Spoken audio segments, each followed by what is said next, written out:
Ok, esta tarde voy a comentarles una idea que surgió hace un poco más de unos 3 años, y es que ¿cómo podríamos interconectar todo el país en términos de tecnología? Nosotros tenemos números como 32 millones de habitantes, por ejemplo, y los voy a describir un poco más adelante, pero 32 millones de personas conectadas generan mucha información, ¿no?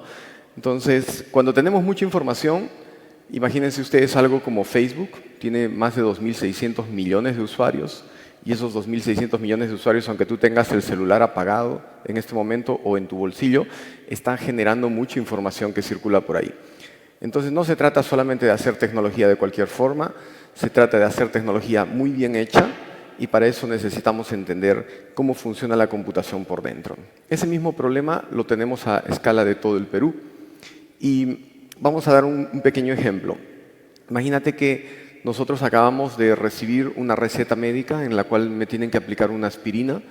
Entonces el médico me receta la aspirina y yo por ahí la escribo, ¿no es cierto? Y la tomo la aspirina, o la enfermera de repente me da la aspirina y yo la tomo, ¿correcto?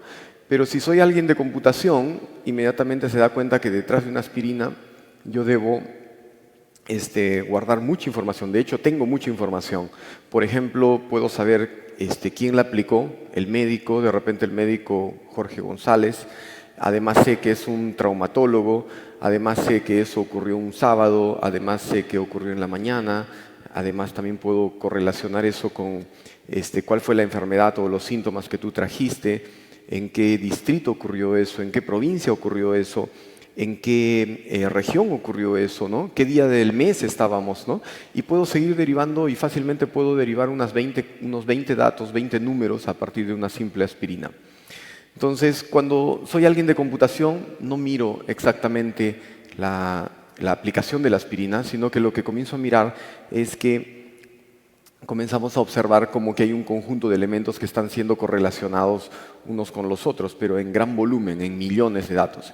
Y si miro un poco más la computación por dentro, me voy a dar cuenta que existe algo como esto, ¿no? O sea, los datos están flotando por todo lado, ¿correcto? Y tú finalmente los vas a mirar por aquí en tu dispositivo, de repente en tu celular, en tu computador, de repente en tu auto, pero lo correcto es que aquí hay millones de datos que están circulando y están siendo procesados en fracciones de segundo. Imagínense cómo sería esta nube en una escala como Google o una escala como Facebook. Pues eso mismo nos está pasando en el Perú también. Entonces, ¿qué pasa si yo no me doy cuenta que hay tanta información flotando? Pues la consecuencia es que yo simple y sencillamente no voy a capturar toda esa información y la voy a perder. Si yo, imagínate que comienzo a capturar información de 32 millones de habitantes en el Perú y esos 32 millones interactúan con el gobierno, con el Estado, y le dan información y recolectan información del Estado, entonces tengo un problema muy parecido. Pero imagínate que ahora ya nos dimos cuenta de todo eso y comenzamos a capturar información. Si yo capturo información, lo que va a suceder es que la información viene en gran volumen, van a venir de 10 millones en 10 millones por segundo, es decir, muy rápido, y además de diversos dispositivos, ¿no? No necesariamente desde un celular, sino desde diversas fuentes. Y este fenómeno es lo que hoy en día se llama Big Data, ¿no?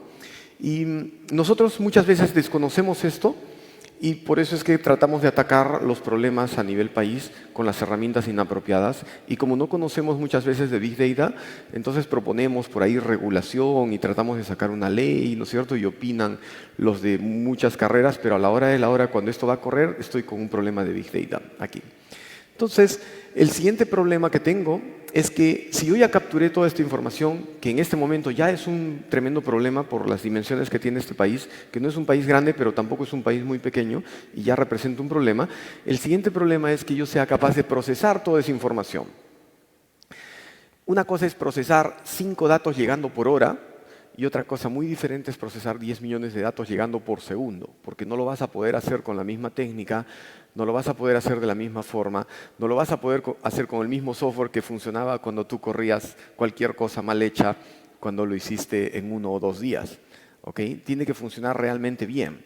Y cuando yo tengo tanta información que tengo que procesar de manera tan rápida, ya un solo computador ya no es suficiente. Voy a necesitar 2 o 3 o 4 o múltiples computadores y eventualmente eso me podría llevar a pensar en algo que corre en 50.000 computadores para la escala de un país, ¿no?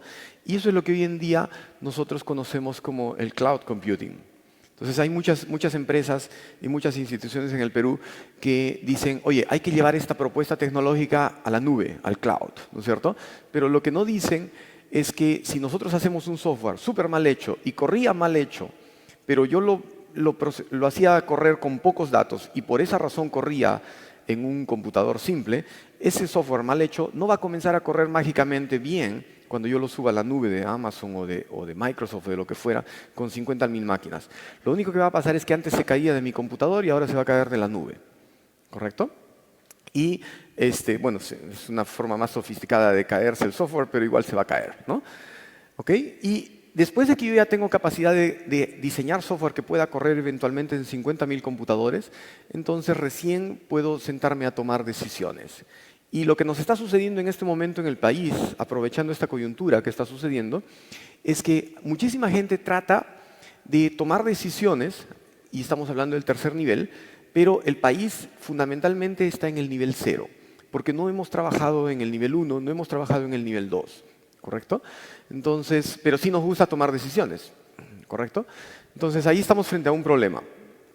Otro problema que tenemos es que esto no va a funcionar con pocos números, esto no funciona con bajo volumen de información, ¿no? Entonces acá tienen algunos números. El Perú gasta más o menos 2.000 millones de soles al año, según datos de gente que trabaja en FONAFE, en cosas de tecnología. 2.000 millones es una barbaridad. Construir un centro de datos de las dimensiones de Facebook o de Google, que en tamaño es como todo el área verde de un campo de fútbol del Estadio Nacional, más o menos, para que tengan una idea. Construir un centro de datos de esas dimensiones cuesta 250 millones de soles. Nosotros gastamos 8 veces más que eso al año y no tenemos nada parecido, ¿no? Entonces ahí tenemos un problema más.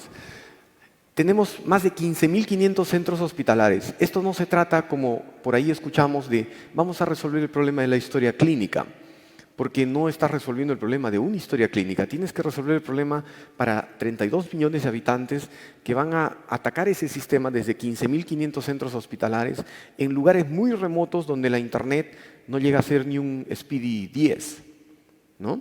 ¿Y cómo haces que esa cosa funcione y transmita un electroencefalograma o transmita una tomografía axial computarizada en esas condiciones? Y ahí tenemos otro problema. El Ministerio de Educación tiene en este momento 48.000 colegios estatales y ciertamente tiene que recolectar información de todos los colegios particulares y esos son 30.000 colegios más. Entonces aquí ya estamos hablando de números bastante grandes, ¿no? Tenemos casi 1.900 municipalidades distritales en todo el Perú, casi 190 provinciales, tenemos 25 regiones, además tenemos, solamente en el Ministerio de Trabajo tengo 140 bases de datos separadas que no conversan. Dentro del Ministerio de Producción tengo más o menos 160 bases de datos distintas que tampoco están conversando. Si 160 bases de datos se han diseñado de forma separada, no podemos mágicamente esperar que todo comience a funcionar porque sí, porque Dios es peruano y porque estamos en octubre, ¿no? Pues no funciona de esa forma, ¿correcto? Los datos están desintegrados, ¿no es cierto? Y en estas condiciones estamos intentando que el Perú se mueva hacia adelante, ¿no? Y todos los centros de datos también están aislados, no están conectados, ¿correcto? Entonces, ¿qué cosa es lo que estamos haciendo en el Perú en realidad? Lo que estamos haciendo es más o menos esto. Cada uno se inventa una pieza. Estamos intentando armar un rompecabezas llamado la arquitectura de todo el país. Pero cada una de las instituciones se inventa su propia pieza. Algunas piezas salen más bonitas, otras piezas salen medias feas, pero lo cierto es que estas piezas no están listas para poder integrarse y poder armar un tremendo rompecabezas sólido. Y en estas condiciones lo que nosotros podemos mirar acá es un tremendo desorden. Pero en este desorden deberíamos tratar nosotros de poner orden. Y lo que está sucediendo es que aparece algo llamado Plataforma de Interoperabilidad del Estado, que básicamente es una serie de adaptadores. Entonces dicen, oye, tú eres un triángulo y tú eres un círculo, no hay problema, yo te hago el conector. Después aparece una estrellita y aparece un cuadrado y dice, no hay problema, yo te hago tu conector. Y eso es lo que están haciendo cuando nos tratan de conectar, por ejemplo, RENIEC con SUNAT, o de repente un banco contigo, ciudadano, o de repente tratan de conectar todos los procesos que yo tengo que seguir para sacar mi brevet. Y detrás lo que está sucediendo es un montón de piezas desordenadas que en ningún momento les hemos puesto orden porque no tienen arquitectura. Entonces esto es más o menos esto. Imagínate que tú llevas esto a una escala un poco mayor y le metes 70.000 instituciones del Estado, todas con adaptadores, ¿no es cierto? Y no hemos puesto un cierto orden en la parte tecnológica. Entonces, alguien puede decir que esto funciona y va a haber gente que llegue a la conclusión de que esto sí funciona. Y también va a haber gente que critique porque tú comentas que esto está mal y te van a decir, oye, ¿sabes qué? Esto tú te estás quejando, ¿no es cierto? ¿Por qué te estás quejando si por aquí hay mucha gente que recibe electricidad a través de nuestro sistema? Pero aquí hay varios detalles. Esto es un sistema centralizado, es un sistema débil, todos son adaptadores y si es que yo trato de fortalecer el tronco para que más cables pasen por ahí, esto se va a caer. Y es algo bastante obvio. ¿Correcto? Pero como el software es algo invisible y no tiene materia, es bastante complejo de percibir, simplemente mirando una pantalla. Yo puedo mostrar una pantalla y mostrarte que esa pantalla funciona y detrás es un desastre como esto, ¿no? Y por eso es tan importante aprender a hacer software en cualquier profesión, porque cualquier profesión es afectada por lo bueno o malo que esté en la parte tecnológica que nosotros tenemos. Entonces, ¿cómo deberíamos solucionar esto? Yo tengo mi país. Y la propuesta está en interconectar a este ciudadano, que es un ciudadano que probablemente es analfabeto y vive detrás de la cordillera, no tiene luz, no tiene agua, no tiene teléfono, no tiene gas como cada uno de nosotros, pero sí produce las mejores papas que este país produce, pero no puede exportarlas porque está totalmente desconectado. Entonces, ¿dónde deberíamos poner infraestructura para nosotros interconectar todo el país? Nosotros ya tenemos bastante infraestructura en Lima, pero es bastante desequilibrado con relación al resto de todo el país. Entonces, las recomendaciones internacionales son que nosotros deberíamos tener los datos en 3 lugares. Y la pregunta es, ¿dónde deberían estar los otros 2? Si yo coloco datos en el norte del país o en la costa, estoy exponiéndolos al fenómeno del Niño, que es algo cíclico, que siempre va a suceder. Además, por aquí en el norte hay muchísimo calor. Dense cuenta también que 50.000 máquinas realmente calientan. Y yo tengo que tener un sistema de refrigeración cuando es algo del tamaño de un estadio. Entonces, yo no puedo poner algo que va a calentar en un lugar caliente. Así que por esa razón no lo puedo poner por acá. Por otro lado, nosotros estamos aquí frente al cinturón de fuego y eso significa que en cualquier momento va a ocurrir terremotos y eso no es una buena idea. ¿Correcto? Entonces, los datos no pueden estar en la costa. Es un tema estratégico que no estén en la costa. El segundo dato, y tampoco pueden estar en la selva porque la selva sigue siendo algo bastante caliente. Entonces, el segundo centro de datos tiene que estar en el centro sur del país y eso me obliga a generar una conexión hacia Lima.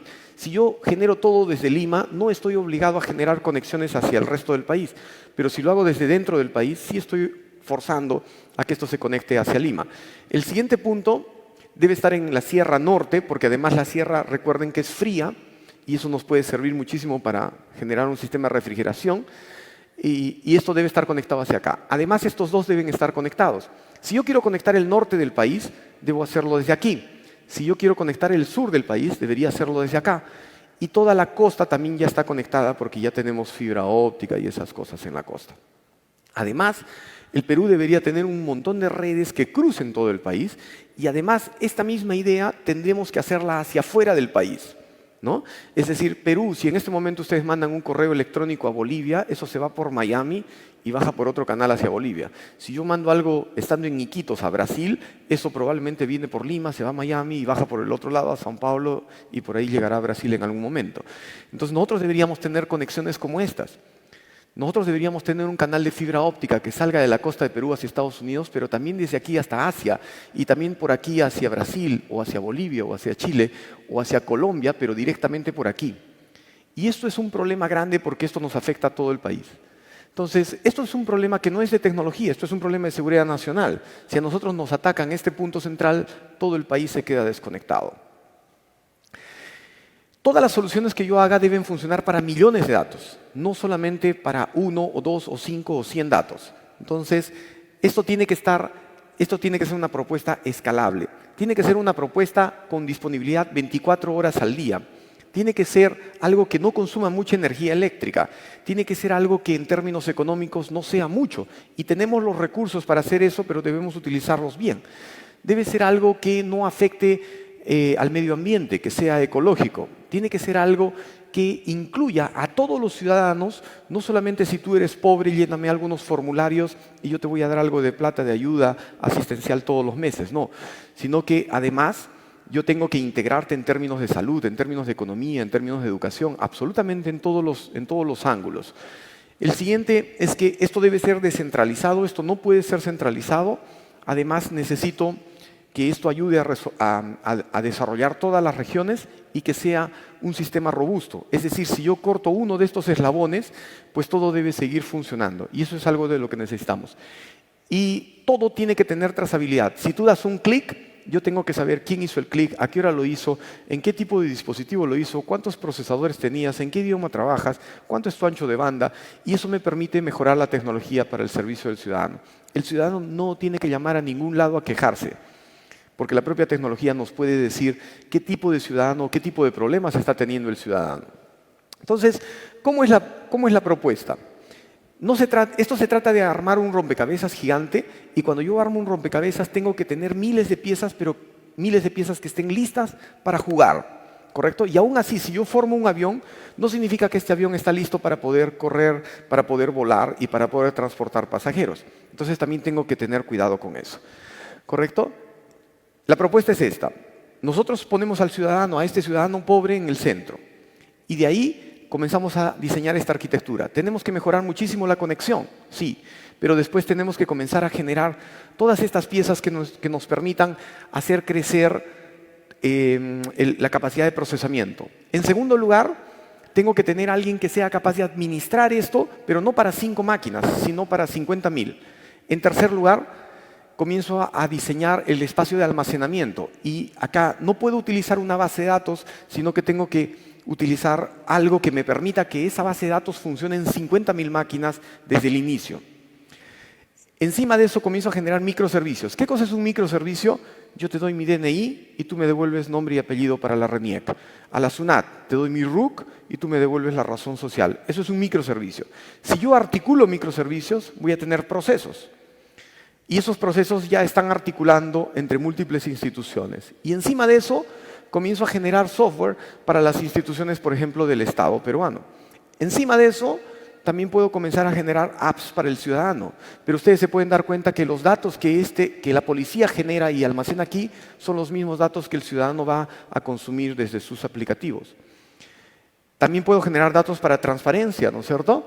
Y finalmente puedo comenzar a generar indicadores. Esto es lo que les gusta a los ministros, al presidente de la República y todo eso, ¿no es cierto? Y se dan cuenta que estoy armando un buen rompecabezas y encima tomo decisiones. Aquí está el presidente de la República. Y si yo quiero expandir esta idea, pues puedo hacerlo, porque simplemente se trata de poner más piezas que estén interconectadas a través de este mismo rompecabezas.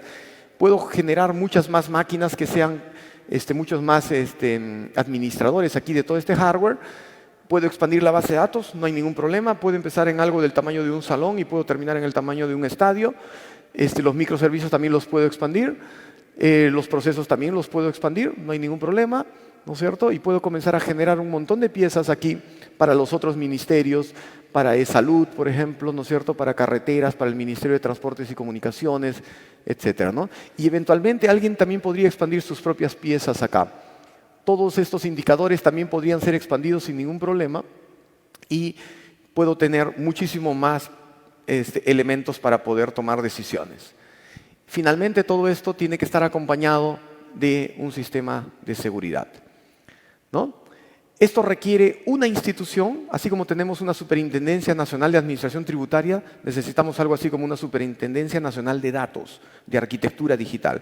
No tenemos eso, y por eso es que cada uno se inventa su propia tecnología y su propia arquitectura.